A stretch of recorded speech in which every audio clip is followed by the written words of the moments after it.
కుజదోషం. కుజదోషం అంగారకుడు జాతకంలో బాలేకపోతే కుజదోషం అంటారు. చాలామంది చాలా రకాలుగా నెగిటివిటీ స్ప్రెడ్ చేస్తుంటారు దీని మీద. అమ్మో కుజదోషం ఉందంట పనికిరాదు, అమ్మో అమ్మాయి కుజదోషం ఉందంట పనికిరాదు, అబ్బాయికి కుజదోషం ఉందంట విడిపోతారంట, చనిపోతారంట అని చెప్పి భయంకరమైన నెగిటివిటీని స్ప్రెడ్ చేస్తున్నారు కుజదోషం పైన. ప్రతి ఒక్కరికి చెప్తున్నాను, ఆలోచించండి. మనము పుణ్యం మాత్రమే చేసుకొని పుట్టము, పుణ్యం మాత్రమే చేసుకొని పుట్టము. మన తాత ముత్తాతలైనా పూర్వీకులైనా గత జన్మలైనా ఏదైనా తెలిసి తెలియని దోషాలు మనకు చేసుంటే అవి మనకు కుజదోషంగాను, కాలసర్పదోషంగాను, పితృదోషంగాను అలా దోష రూపంలో మన జాతకాల్లో ప్రభావం చూపిస్తాయి. అది అందరికీ ఒకటేలాగా ఉండదు. కుజదోషం ఉంటా విడిపోతారంట, కుజదోషం ఉంటా చనిపోతారంట, ఇలా చెప్పడమే తప్పు. అసలు కుజుడు చాలా చాలా మంచి చేసే ప్లానెట్. అందరికీ దోషకారకుడు కాదు. ఎవరికో 100%లో 20% మందికి మాత్రమే ఆయన దోషకారకుడుగా ఉంటాడు. అది జాతకంలో మిగతా ఇతరత్ర గ్రహాలు బలంగా లేనప్పుడు. మేషరాశికి వృశ్చిక రాశికి కుజదోషం వర్తించదు. ఎందుకంటే ఆ రాశ్యాధిపతి కుజుడు. మేషరాశి అయినా మేష లగ్నమైన, వృశ్చిక రాశి అయినా వృశ్చిక లగ్నమైన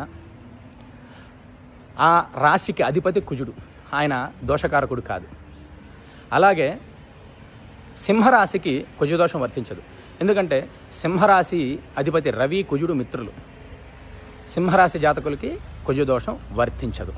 అలాగే మీనరాశి ధనుస్సు రాశి, మీన లగ్నమైన మీనరాశి అయినా, ధనుస్సు రాశి అయినా ధనుస్సు లగ్నమైన వీరికి కుజుడు ఏ స్థానంలో ఉన్నా కూడా దోషకారకుడు కాదు, ప్రభావం చూపించడు.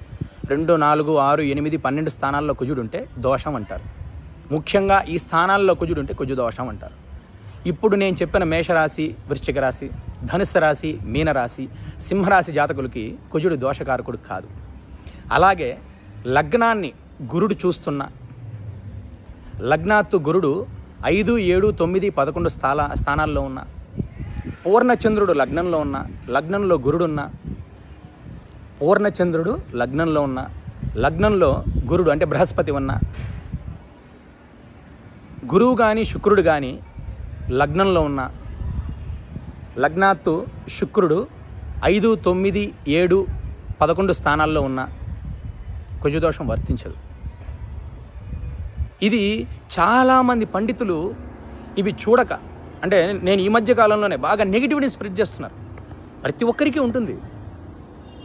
ఆల్మోస్ట్ 70% జాతకాల్లో కుజదోషం ఉంటుంది. ఎందుకంటే 2, 4, 6, 8, 12 స్థానాల్లో ఉంటే కుజదోషం గుడ్డిగా చెప్పేస్తారు, కామన్. కానీ అది ఎంతవరకు ప్రభావం చూపిస్తుంది? మిగతా ఇతరత్ర గ్రహాలు బలంగా ఉన్నప్పుడు ఆ ప్రభావం చాలా తక్కువ, చాలా తక్కువ. దాన్ని భూతద్దం పెట్టి చూపించేసి అమ్మో కుజదోషం అంట, అమ్మాయి పనికిరాదు, ఇంకా అసలు అమ్మాయికి పెళ్ళి అవ్వదు, అమ్మో కాలసర్పదోషం అంట, అమ్మో కాలసర్పదోషం అంటే కుజదోషం, ఇంకా పెళ్ళి అవ్వదు. ఆ కుజుడు అసలు మరీ దారుణంగా ఎంత నెగిటివిటీగా స్ప్రెడ్ చేస్తున్నారంటే కుజదోషం కుజదోషం అని చెప్పి జనాల్ని మరీ మరీ మరీ మరీ పిచ్చోళ్ళని చేస్తున్నారు. ఒకవేళ అంత ప్రభావితమైన కుజదోషం ఉంటే రోగాలు, అంతుపట్టని రోగాలు, డాక్టర్లే కనుక్కోలేని రోగాలు, చిత్రవిచిత్రమైన రోగాలు, భూ నష్టం, ఆస్తి నష్టం, మాన నష్టం, కుటుంబానికి దూరంగా ఉండడం, అనారోగ్య సమస్యలు. ఎందుకంటే కుజుడు రోగకారకుడు. అనారోగ్య సమస్యలు, చదువు అబ్బకపోవడము, కుటుంబంలో వైరం ఏర్పడి కుటుంబానికి దూరంగా ఉండడము, accidents, sudden accidents, fire accidents, శరీరంలో కాలిన గాయాల ఏర్పడడం, ఇవన్నీ కుజుడు యొక్క కారకత్వం. దాన్ని భూతద్దం పెట్టి చూపించేసి ఓ ఇదిగో కుజదోషం, అదిగో కుజదోషం, అమ్మాయికి ఇంకా పెళ్ళి అవ్వదు, అబ్బాయికి ఇంకా పెళ్ళి అవ్వదు. అసలు ఫస్ట్ కుజుడు ఎంతవరకు దోషం ఉంది కరెక్టే. 2, 4, 6, 8, 12 స్థానాల్లో కుజుడు ఉంటే దోషం కరెక్టే. అది ఎంతవరకు ప్రభావం చూపిస్తుంది, ఆ ప్రభావం ఎంత, దాన్ని నిష్ణాతులైన సిద్ధాంతుల దగ్గర చూపించుకోండి. సిద్ధాంతులు ఎప్పుడూ కూడా చనిపోతాడు, విడిపోతారని నెగిటివిటీ స్ప్రెడ్ చేయరు. అసలు వాళ్ళు దానికి రెమెడీస్ చెప్తారు. అలాగే మృగశిర నక్షత్రానికి అధిపతి కుజుడు. ఆ మృగశిర నక్షత్రానికి కుజదోషం ఎక్కడున్నా వర్తించదు. అలాగే చిత్తా నక్షత్రానికి అధిపతి కుజుడు, ధనిష్ట నక్షత్రానికి అధిపతి కుజుడు. ఈ 3 నక్షత్రాలకు కూడా కుజదోషం ప్రభావం చాలా తక్కువ. కుజుడు ఏ స్థానంలో ఉన్నా కూడా ప్రభావం చాలా తక్కువ. కుజుడు ఏ స్థానంలో ఉన్నా ఈ నక్షత్రాలకి చాలా తక్కువ. వృశ్చిక రాశి, మేషరాశి, సింహరాశి, ధనుస్సు రాశి, మీనరాశి, అలాగే మేషలగ్నం, వృశ్చిక లగ్నం, సింహలగ్నం, ధనుస్సు లగ్నం, మీన లగ్నం. ఈ జాతకులకి కుజుడు ఎక్కడ ఉన్నా కూడా ప్రభావం తక్కువ. ప్రతి ఒక్కరూ తెలుసుకోండి. అంతేగాని కుజదోషం కుజదోషం కుజదోషం చెప్పి భయపెట్టేసి జనాల్ని ఇంకా పెళ్ళే కాదు అసలు ఈ అమ్మాయి కుజదోషం ఉందంట, ఈ అబ్బాయి కుజదోషం ఉందంట నెగిటివిటీ స్ప్రెడ్ చేయకండి, చాలా తప్పు. అలాగే మకర లగ్న మకర రాశి జాతకులు కూడా, ఎందుకంటే అక్కడ కుజుడు ఉచ్చ చెంది ఉంటాడు.